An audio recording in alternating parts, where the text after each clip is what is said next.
paz do Senhor Jesus esteja sobre sua vida. Amém. É uma alegria para mim estar aqui mais uma vez. Já há alguns anos que eu não estou pregando a palavra aqui nessa igreja, mas sempre retornar aqui na Igreja Presbiteriana de Antônio Dias é uma alegria. Eu queria agradecer ao reverendo Isaac pelo convite, apesar de ter sido convidado primeiro o reverendo Arthur. A gente sabe que sempre é uma alegria estar aqui. Estou acompanhado da minha noiva Letícia, pode levantar a mãozinha aqui. Nós nos casaremos em julho desse ano agora, então esteja em oração por nós. E esse ano nós ingressamos também no Seminário Presbiteriano em Belo Horizonte. Então, logo aqui depois do culto, hoje é quarto, pré-estrada, nós vamos voltar para Belo Horizonte, onde que a gente tem a semana de aulas lá. Você pode abrir a Bíblia comigo? A carta de Paulo à igreja de Éfeso, os Efésios, capítulo 3.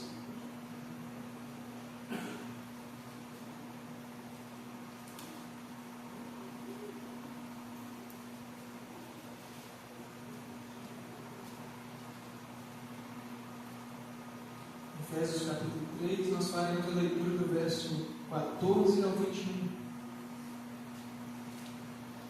A carta de Paulo aos Efésios, capítulo 3, verso 14, começa assim: Por esta causa me ponho de joelhos diante do Pai, de quem toma o nome toda a família, tanto no céu como sobre a terra, para que, segundo a riqueza da sua glória, vos conceda que sejais fortalecidos com poder, mediante o Espírito no homem interior.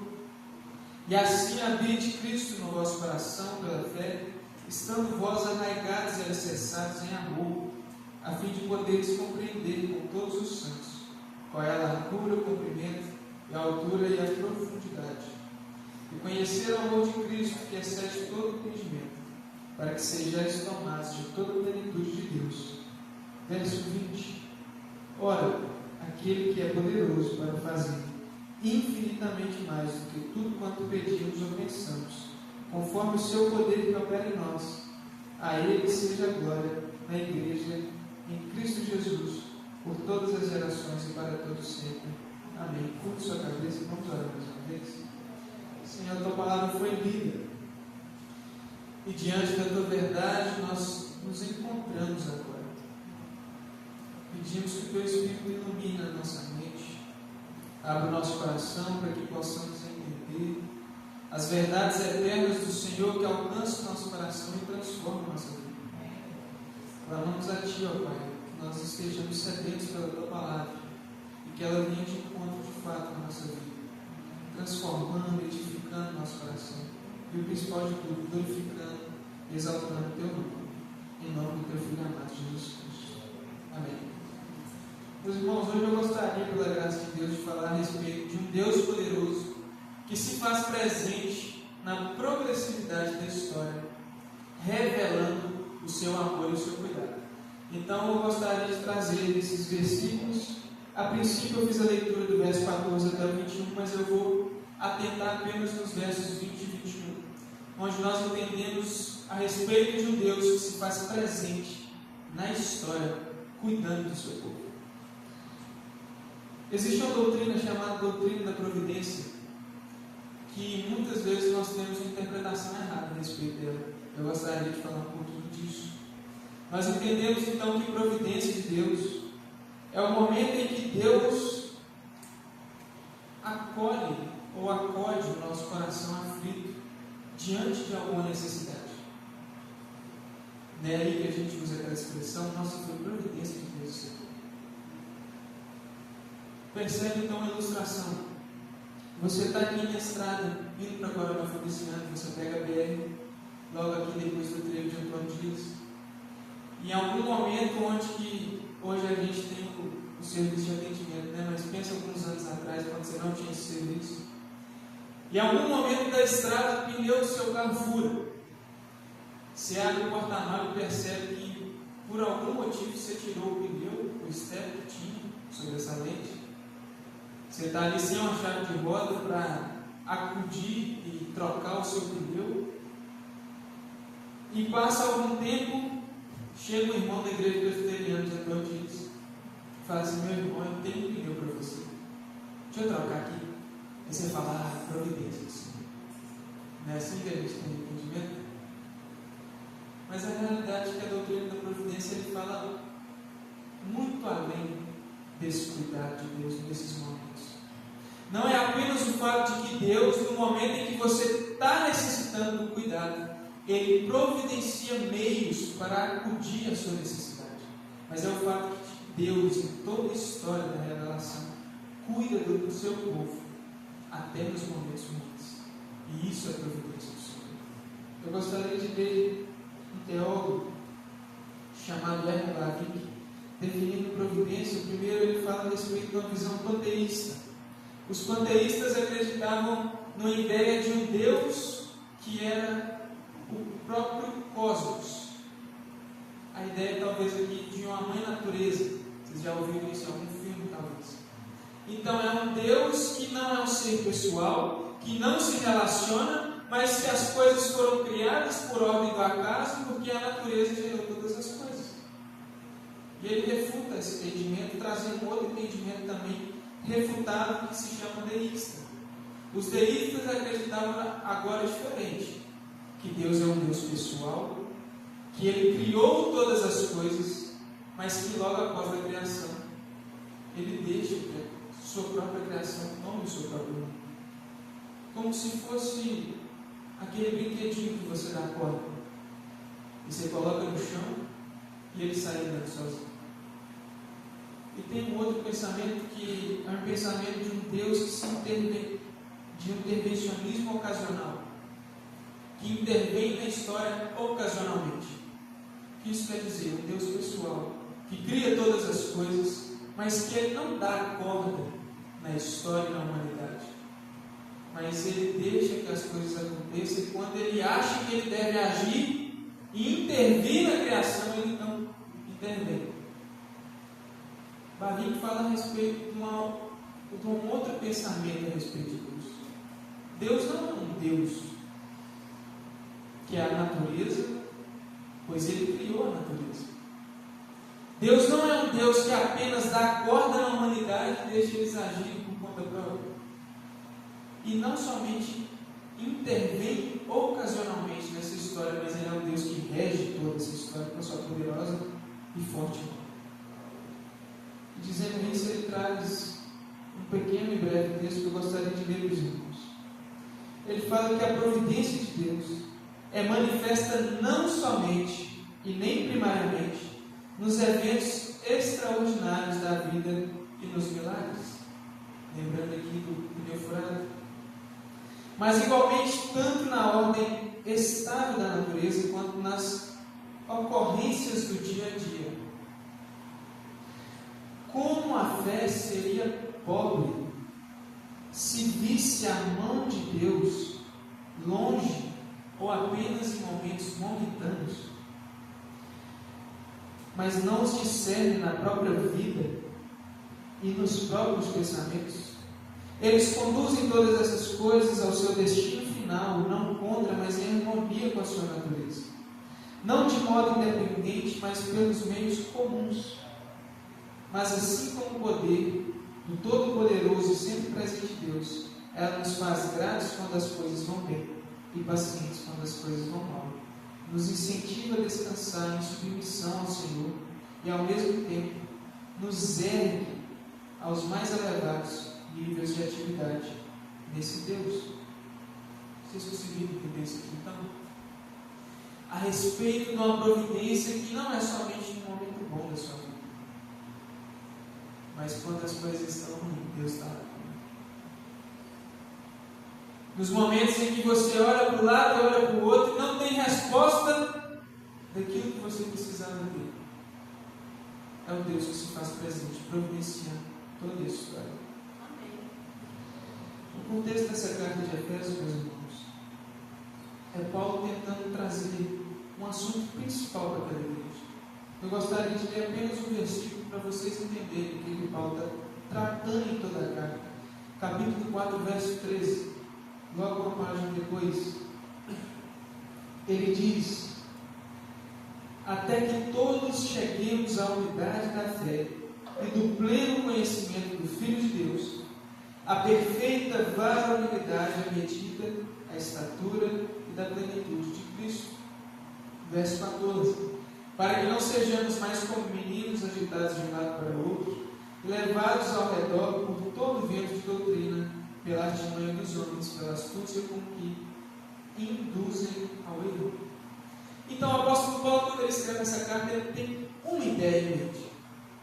Ele começa no capítulo 1, na sua saudação, dizendo que aqueles que são chamados segundo a um propósito, recebem de Deus a graça e a paz, que excede todo entendimento. E os cristãos vão seguir nessa entendimento. E depois ele fala a respeito da condição do homem. Todos pecaram e carecem da glória de Deus. Mas Deus não deixa a história assim, Ele intervém. E aqueles que pecaram e careciam da glória de Deus, agora recebem em Cristo a salvação e a fé, que não é de obras, mas é dom do próprio Deus.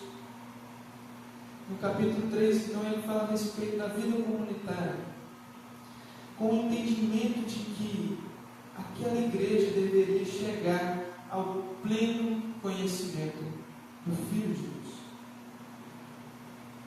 Se existe um aspecto importante em toda a história do Evangelho para a sua vida hoje, é que Deus requer e quer que você conheça o Filho dele, o próprio Jesus Cristo. Não apenas de histórias que você ouviu falar, não apenas do pastor que vem aqui na frente pregar para você, mas um entendimento íntimo de que Deus veio ao mundo e encarnou em figura humana para te fazer viver uma vida santa. Então, no verso 20, ele começa falando: ora, aquele que é poderoso. O entendimento aqui de Paulo a respeito dessa palavrinha, dessa frase, né? Ele é poderoso. Não é um entendimento de que Deus é poderoso por causa daquilo que Ele pode fazer. Não é uma característica. O entendimento é que Deus é poderoso porque em sua essência todas as coisas foram feitas por Ele. A expressão é semelhante com aquela história no Êxodo, onde Moisés, quando chamado por Deus para libertar o povo do Egito, ele chega diante de Deus e fala: Senhor, quando o povo me perguntar quem me enviou, qual é o seu nome? E qual nome eu falarei a eles? Vocês lembram dessa história? E Deus responde: o eu sou te enviou. O entendimento de que eu sou aquilo que eu determinei que sou. Entre todos os aspectos de possibilidades, não existe nada além daquilo que Deus pode e é, porque eu sou. E todas as coisas que vocês veem, fui eu que fiz. Da mesma forma, Deus é poderoso não por aquelas coisas que Ele pode fazer, ou não pelas intervenções na vida, mas Deus é poderoso porque em sua essência Ele detém todo o poder.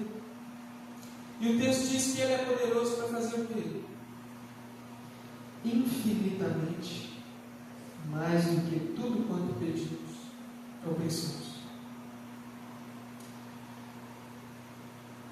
Tem um irmão lá da igreja, hoje ele é diácono, chamado Leonardo, que um dia, em uma oração de terça-feira dos homens na igreja, eu tive a oportunidade de assentar do lado dele e, junto a ele, em oração, perguntar qual era o motivo que ele havia ido morar, em Coronel Fabriciano, porque ele é natural de Florianópolis.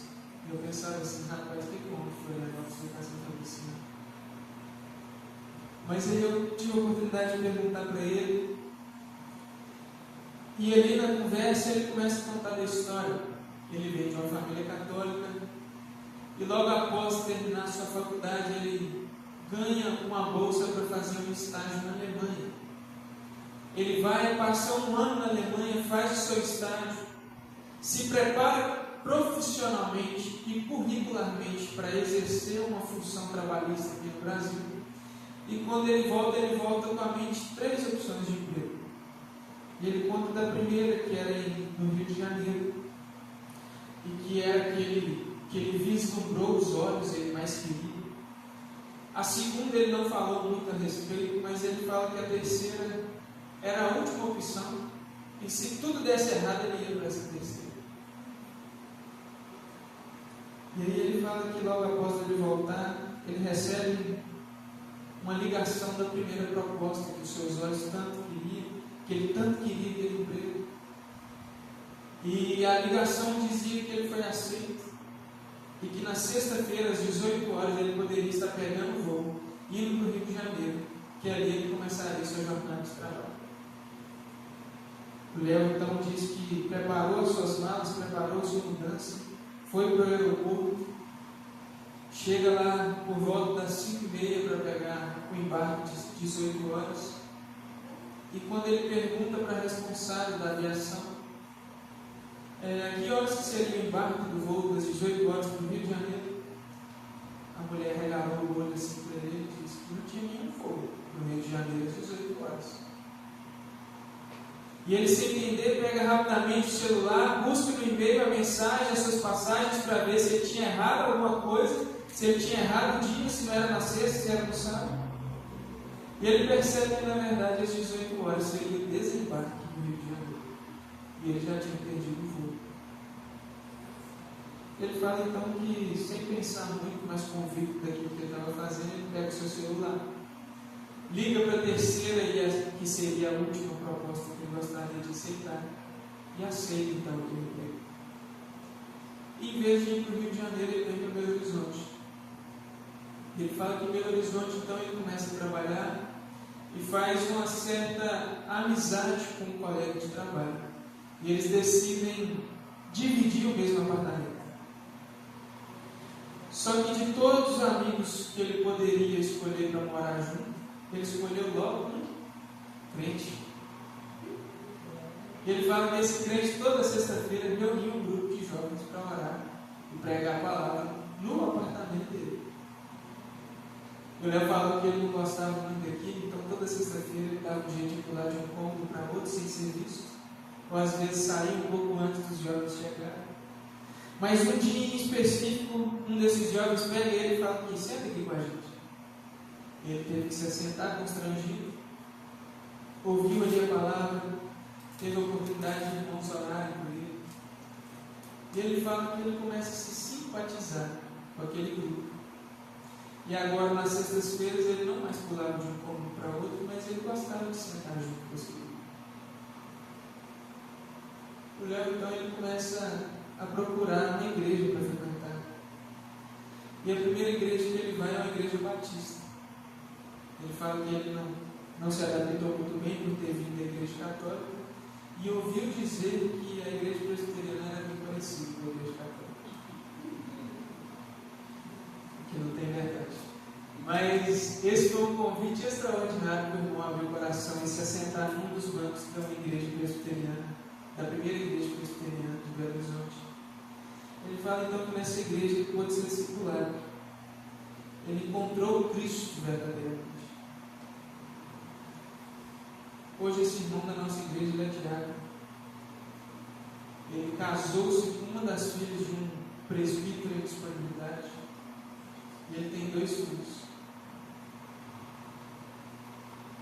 Deus agiu na história de um irmão, mostrando sua providência. E aqui eu gostaria que você se atentasse. Não ao fato de que, no final de toda essa história, Deus alcançou o coração dele. Mas o fato de que até no voo perdido, Deus estava conduzindo todas as coisas para o bem daqueles que amam. O texto diz, meus irmãos, que aquele que é poderoso para fazer infinitamente mais do que tudo quanto pedimos ou pensamos. Você pode voltar uma página comigo no capítulo 1, verso 18 ao 20 de Efésios, capítulo 1, verso 18.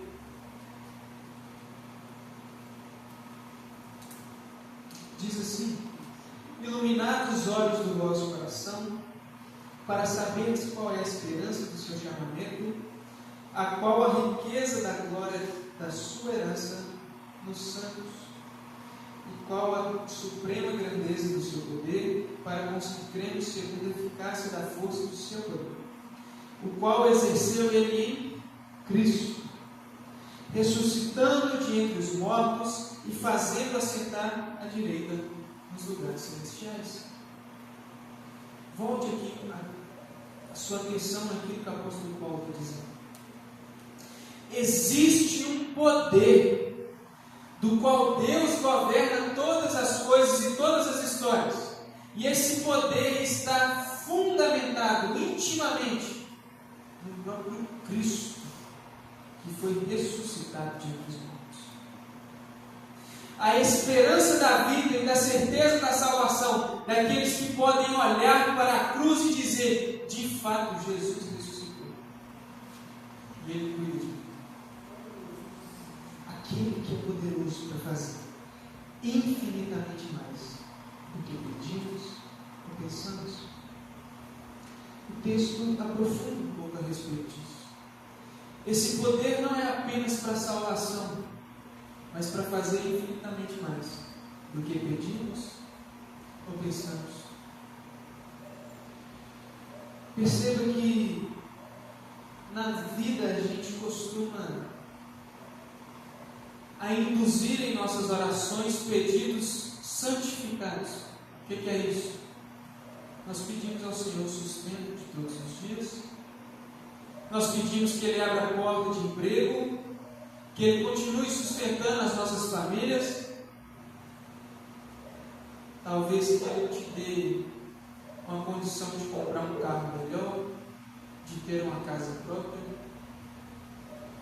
E eu não quero dizer que essas coisas estão erradas, mas o texto revela uma profundidade a respeito disso, que todas essas coisas que pedimos não são suficientes para vivermos sustentados pelo amor do próprio Deus. Tiago capítulo 4, verso 3 diz que pedis e não recebeis, porque pedis mal, a sua própria glória. E por mais que nós pedimos aquelas coisas que são santificadas, Deus me dê a oportunidade de ser o melhor pai, me dê a oportunidade de ser o melhor esposo ou a melhor esposa. É o fato de que essas coisas não sustentam a nossa própria vida, mas a certeza de que Deus governa e providencia mais do que pedimos ou pensamos.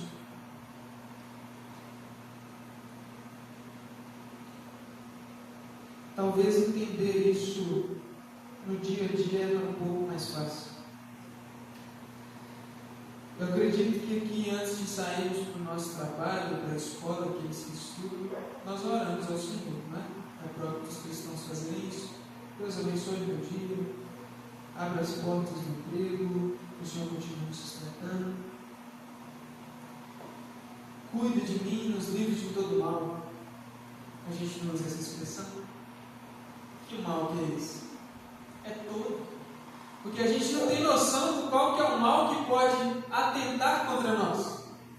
Quando nós estamos no trânsito, por exemplo, e alguém fura o sinal vermelho e quase bate no seu carro, você tinha noção que isso aconteceria? Não tem. Então Deus, livra-nos de todo mal. É a respeito desse entendimento que o apóstolo Paulo está dizendo. É o Deus que faz infinitamente mais do que aquilo que nós temos capacidade para pensar que nós precisamos. Deus faz. Ele cuida. E nos livramentos diários Ele vai mostrando esse cuidado.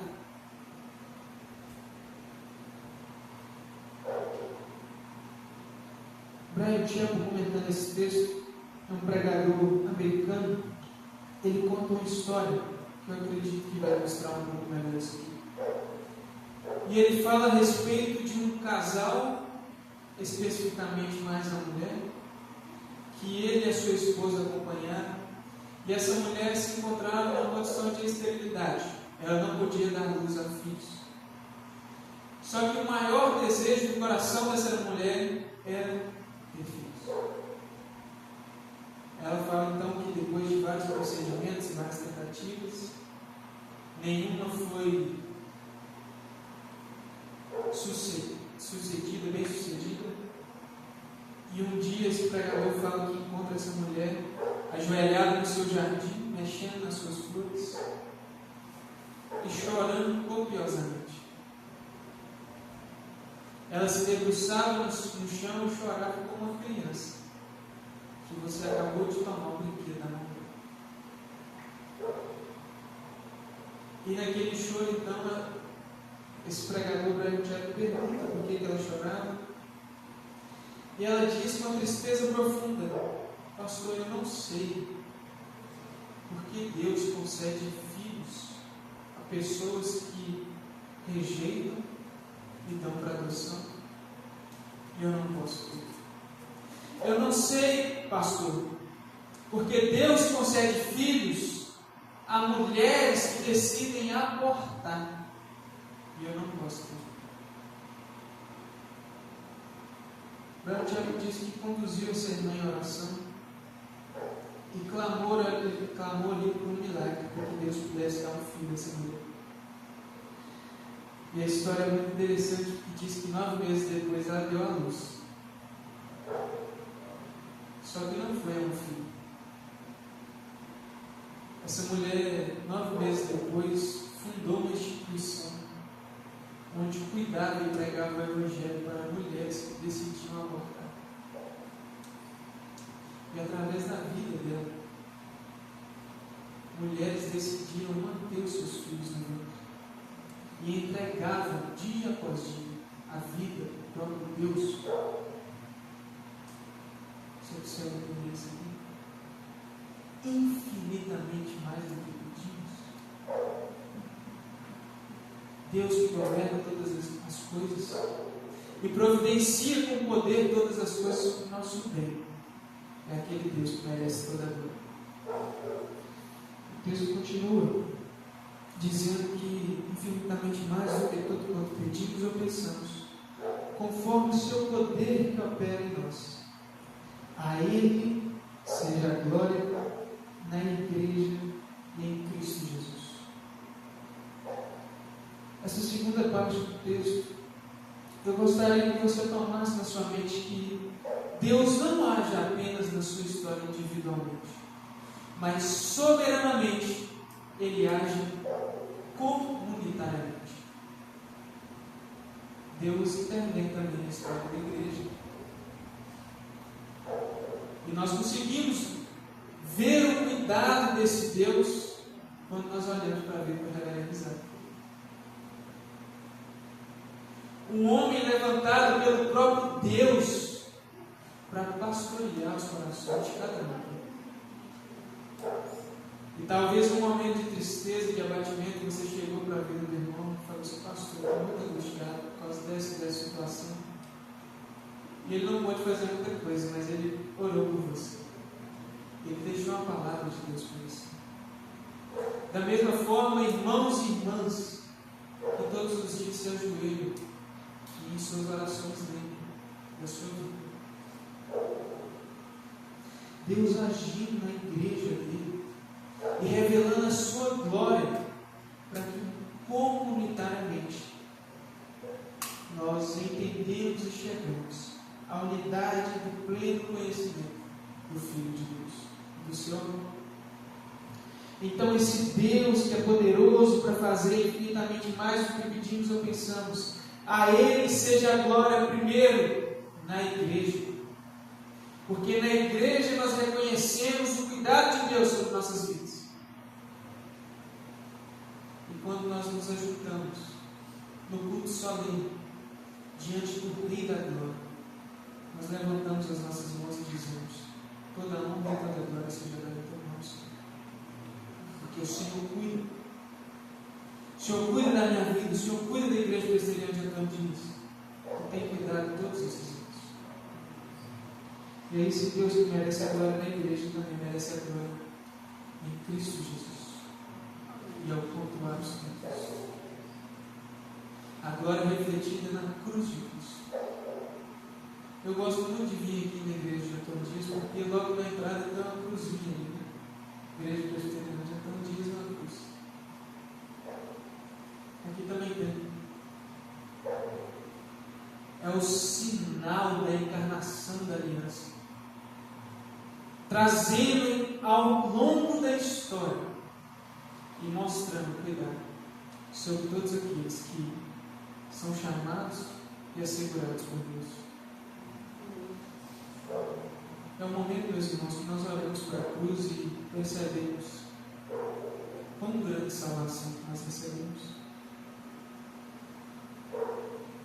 Que bondade é essa de um Deus que, sendo Deus, como Filipenses capítulo 2 diz, não julga como usurpação ser aquilo que Ele é, mas se humilha em forma de homem, assim como eu e você.